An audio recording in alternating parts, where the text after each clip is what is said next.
Assalamualaikum warahmatullahi wabarakatuh. Ya baik ya teman-teman, di video saya kali ini saya akan sedikit mempresentasikan hasil pengerjaan proyek UAS saya dari mata kuliah Riset Teknologi Informasi, yang dimana untuk proyek UASnya itu disuruh kita untuk membangun sebuah proposal dengan format penulisan Stikum Uilindo yang berdasarkan latar belakang, rumusan masalah, batasan masalah, tujuan penelitian, bab 2 serta bab 3, dan juga daftar pustaka, dan untuk memenuhi persyaratan kayak yang ke-8 atau soal yang ke-8 yaitu presentasi dalam bentuk video.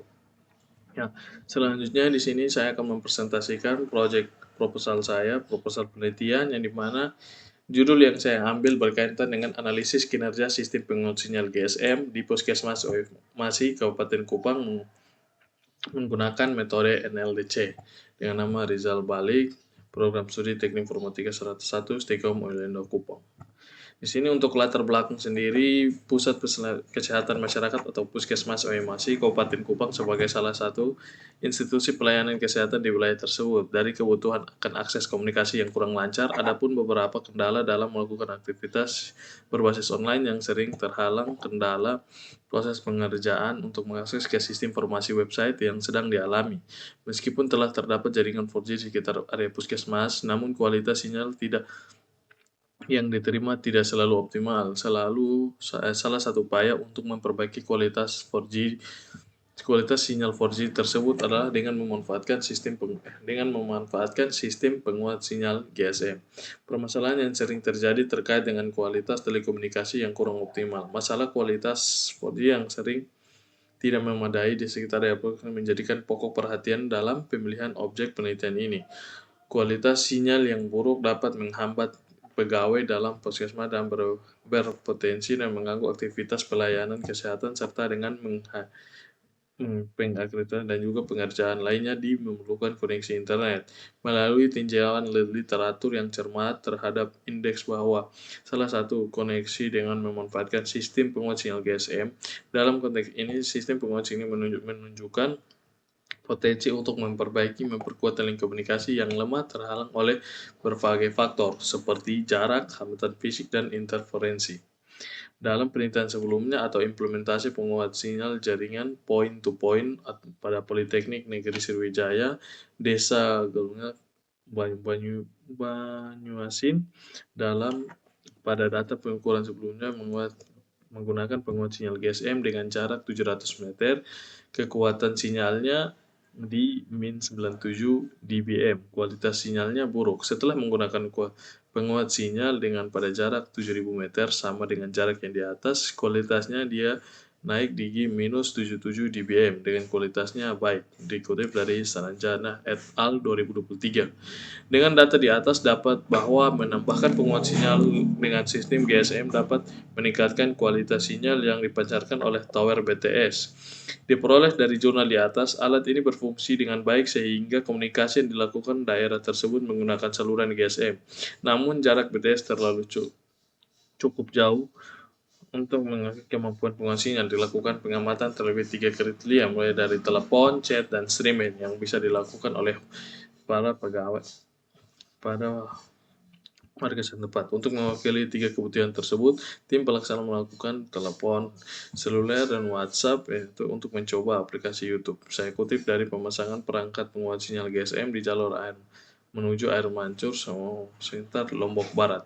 Dalam percobaan yang awalnya wisata tersebut mengalami kesusahan jaringan pada saat ingin menelepon, chatting, dan streaming YouTube. Setelah mengimplementasikan penguat sinyal GSM, masyarakat dan para wisatawan dapat mengakses jaringan seluler dengan stabil dan sangat baik dalam penggunaannya WhatsApp serta aplikasi YouTube. Dengan data di atas dapat bahwa menambahkan penguat sinyal sistem GSM meningkatkan efektivitas dalam puskesmas untuk membutuhkan akses internet.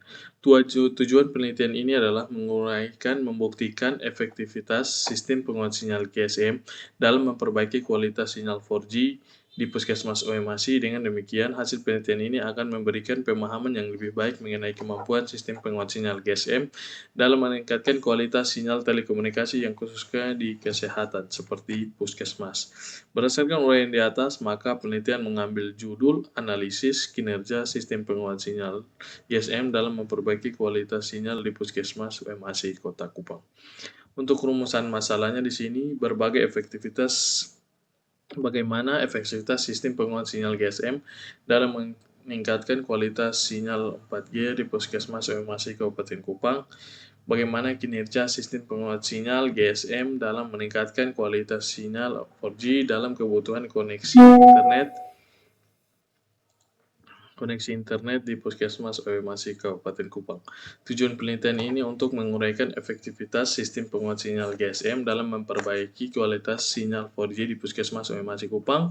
Yang berikut membandingkan kualitas layanan telekomunikasi yang sudah dan setelah implementasi penguat sinyal GSM di Puskesmas OMASI Kupang.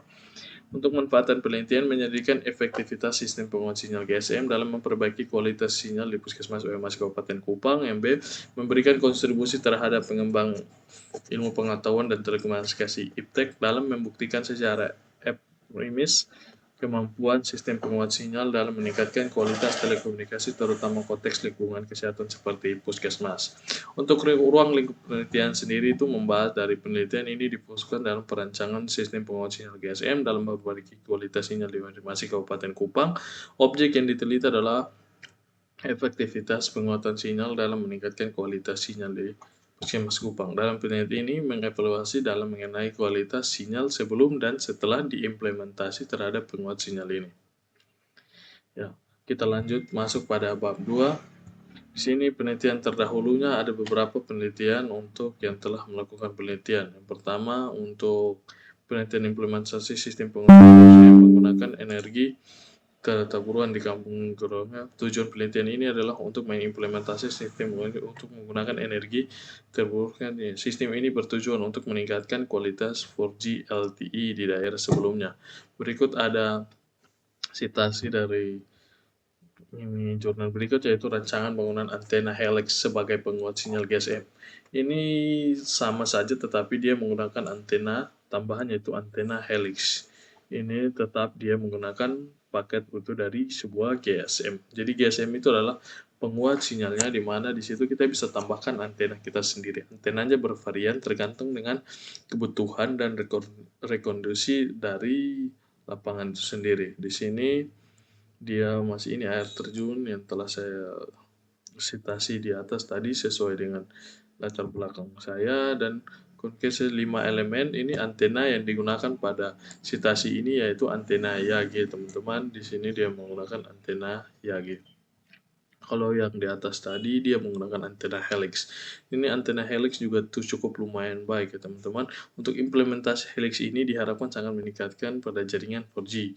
Dari hasil uji coba yang dilakukan, antena helix mampu menghasilkan min 7 dBm untuk 4G dan min 11 dBm untuk 3G. Itu hasilnya cukup lumayan bagus ya teman-teman untuk hasil ujinya.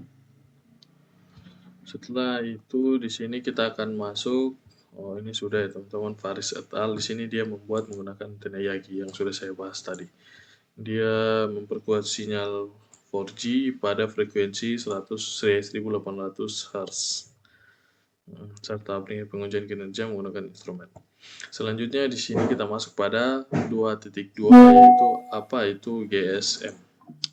GSM di situ sendiri ialah Global System for Mobile Communication atau GSM. Itu adalah standar yang dikembangkan oleh European Technology Standard (ITS) untuk jaringan komunikasi seluler digital yang menyediakan layanan seperti panggilan suara, SMS, transfer data melalui teknologi GPS, EDG.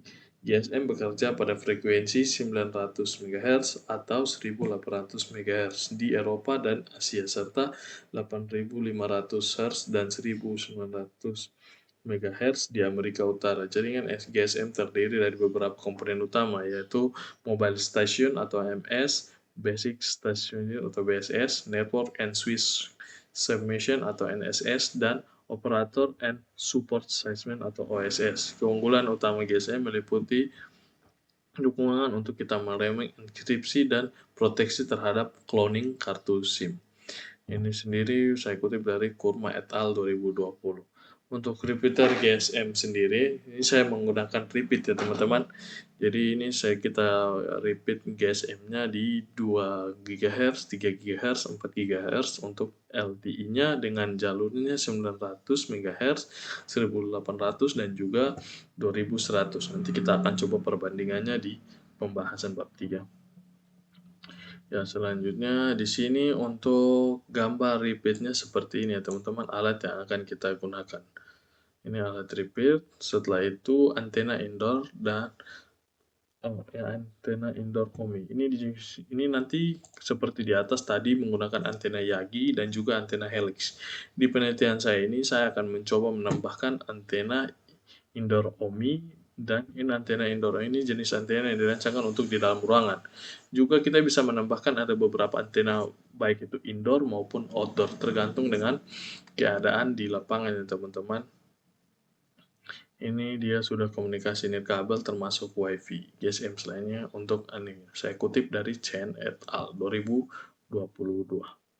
Ini untuk gambarnya, gambar indoor antenanya. Berikut ada antena outdoor. Jadi kita bisa menggunakan antena indoor maupun antena outdoor, tergantung dengan kondisi lapangan. Antena outdoor untuk periode LPDA. Antenanya seperti ini. Sama fungsi penggunaan antena seperti di atas tadi. Setelah itu kita masuk pada bab 3 metodologi penelitian. Untuk lokasi dan waktu penelitian di sini sebagai project was dan pemenuhan, saya belum melakukan observasi langsung dengan tempatnya di sana, tetapi di sini saya sudah melakukan penelitian percobaan sebelumnya, di mana pada alat yang digunakan sebagai berikut. Untuk bahannya, adapun bahan yang digunakan seperti penelitian ini paket dari sebuah repeater ya teman-teman. Jadi untuk bahan yang digunakan di sini berupa jaringan 4G yang saat diobservasi. Jadi kita akan meninjau bagaimana keadaan jaringan observasi yang ada di sana. Selanjutnya di sini ini merupakan paket satu buah rakitan antena GSM dan juga termasuk dalam antena satu buah antena indoor OMI dan satu buah antena outdoor LPPA. Ini kita bisa bervariasi untuk antenanya. Setelah itu alat yang digunakan menggunakan hardware dan software. Untuk perangkatnya ini adalah perangkat laptop saya, dan ini adalah beberapa seri dari laptop Asus. Prosesnya AMD Ryzen 7, RAM-nya 24GB, SSD-nya 500. Untuk kelengkapan antena GSM sendiri, kita menggunakan repeater GSM, di mana dia akan bervariasi di frekuensinya mulai dari 900, 1800, dan juga 2100. Setelah itu, repeatnya kita akan pancarkan, kita akan gandeng dengan dua buah antena yang bisa kita rekondisi sesuai tempat di sana. Ada antena indoor dan juga antena outdoor. Di sini kita membentukkan satu adapter untuk menyalakan repeater ini, 4 konektor untuk kita menghubungkan antara repeat dengan dua buah antena ini. Setelah itu kabel 20 meter, di mana kita akan kabel kecil RJ6 kita akan menghubungkan ke sini sebagai konektivitasnya. Di sini kita menggunakan Windows, Word, dan Excel sebagai media. Ini untuk spesifik kita mengukur kecepatannya. Untuk Google Chrome saya mencari beberapa referensi. Draw.io saya akan menggambar lay chart untuk membuat flowchart dan diagram. Akan ada diagram flowchart di bawah di dalam pembahasannya menggunakan dalam metode. Ya, ini kita masuk dalam mengikuti metode NLDC atau Network Development Life Cycle. Jadi di mana kita membangun sebuah jaringan, kita menggunakan NLDC, dimulai dari analisis, simulasi prototyping, implementasi, monitoring, dan manajemen. Yang dimana untuk analisis itu sendiri nanti kita akan melakukan peninjauan terhadap jaringan yang ada di puskesmas OMAC itu sendiri. Selanjutnya kita simulasi prototyping. Kita simulasi prototyping ini sendiri kita bisa melakukan simulasi yang ada pada ini software yang di laptop kita, baik itu software dari Cisco ataupun serupa lainnya yang bisa dapat kita prototyping terhadap simulasi yang akan kita bangun pada proyek kita. Yang berikut kita melakukan implementasi terhadap GSM, kita akan membangun GSM-nya, kita memonitoring, dan kita memanajemen bagaimana kita memproduksi jaringan yang telah kita tangkap, kita produksi terhadap masyarakat, terhadap pegawai puskesmas yang di sana. Langsung kita masuk pada metode pengumpulan data. Yang digunakan adalah observasi dan wawancara pustaka, analisis. Yang pertama di sini komputer puskesmas masih berdiri sendiri-sendiri, jaringan lainnya yang masih tidak terhubung dengan bagian lainnya. Jadi jaringan lainnya belum masuk ke sana sehingga wifi-nya juga agak lambat. Jadi tambah dihambat lagi dengan jaringan yang kurang stabil, maka kita membuat penguat sinyal GSM yang kurang baik. Ya, setelah itu dari hasil awalnya kita coba ping di sana, ternyata pingnya min 116 dBm. Ini data dari tampilnya yang di atas untuk ping. Untuk simulasi atau perancangannya seperti ini, yang dimana tower GSM-nya itu sendiri. Ya, ini jadi ini internet, ini cloningnya, ini tower BTS, ini antena Yagi yang akan kita pakai. Jadi nanti dari modem ini kita akan sambung ke antena ini, lalu antena ini akan menghubungkan ke tower BTS, lalu kita dapat mengakses internet. Di sini adalah beberapa mobile phone yang dapat kita lihat. Nah, ini adalah rakitannya, ini implementasi dan sistem kerjanya. Di sini yang pertama kita monitoring, cukup lumayan bagus teman-teman. Untuk hasil pertama kita di ketinggian 10 meter itu dia sudah bisa dapat di ping 48 meter millisecond atau 23 Mbps untuk downloadnya, dan uploadnya di 2 Mbps. Ini di 10 meter ya teman-teman. Ketinggian antenanya kita letakkan di 10 meter, kita mendapat 23 Mbps untuk download dan juga 2 Mbps untuk upload. Ini adalah tampilannya. Dan ini adalah skema modemnya. Di sini kita mendapatkan 4 bar ya teman-teman. Ya, di sini kita mendapatkan 4 bar. Selanjutnya kita masuk pada tampil, kita mencoba lagi, kita mencari bagaimana sehingga kita menganalisis dia berada di ketinggian berapa, mulai dari ketinggian 15, 10, 15, dan juga 20. Kita menganalisis 3 ketinggian ini. Pada ketinggian yang 15 ini, ping downloadnya juga cukup bagus. Downloadnya di 24 Mbps dan uploadnya 6 Mbps. Kalau yang tadi, uploadnya cuma hanya 2 Mbps, namun downloadnya 23. Selanjutnya di sini kita coba naikkan lagi ke yang ketinggian 20 meter. Di sini kita cuma dapatkan 20 Mbps dan uploadnya kembali lagi turun di 2 Mbps. Jadi secara pengamatan dan analisis, maka modem GSM akan berfungsi dengan stabil ketika kita menempatkan di ketinggian 15 meter, yaitu kita memperoleh dengan hasil yang paling besar untuk ping ms-nya pada downloadnya adalah 24 Mbps dan uploadnya adalah 6,26 Mbps dibanding dengan di 10 meter dan juga 20 meter. Di sini kita akan membangun sistem terhadap merekrutiknya. Kita akan membagi mulai dari admin, ini adalah tampilan status adminnya dengan IP address 192.168.100.258. Yang berikut ini adalah speed test adminnya, ini sesuai dengan hasil yang kita dapat. Di sini kita akan membagi terhadap staff ya teman-teman. Jadi kita membagi terhadap staff 1, staff 2, staff 3. Jadi agar para pegawai di puskesmas itu dapat mengaksesnya. Selanjutnya di sini kita membuka juga terhadap umum, tapi kita agak bagi bandwidth-nya menjadi kecil ya teman-teman, biar para orang yang berobat atau jangan sampai ada kebutuhan mendesak bisa kita berikan layanan akses internet. Ya, mungkin itu saja dari hasil tentang implementasinya teman-teman sesuai monitoring. Selanjutnya di sini kita akan lanjut pada manajemen. Di sini kita memanajemen router dengan mikrotik ya teman-teman. Jadi kita menghubungkan antara kedua antena GSM dengan mikrotik agar kita dapat memanajemen siapa yang terhubung, siapa yang batasan aksesnya, siapa-siapa saja. Di sini juga kita akan konfigurasi modem dengan konfigurasi mode 4G. Konfigurasi modem dalam konteks ini kita menggunakan mikrotik dan penguat sinyal 4G. Tentu saja kita menggunakan GSM. Untuk konfigurasi IP address, IP firewall, DNS, DHCP, pemberian nama interface, dan juga pembuatan breaks dan memasukkan interface ke dalam break sebagai laman hotspotnya. Mungkin itu saja yang bisa saya presentasikan di video saya kali ini berkaitan dengan presentase dari proyek buat saya dari mata kuliah riset teknologi informasi. Mungkin itu saja yang bisa saya berikan di video saya kali ini. Sekian dan terima kasih. Assalamualaikum warahmatullahi wabarakatuh.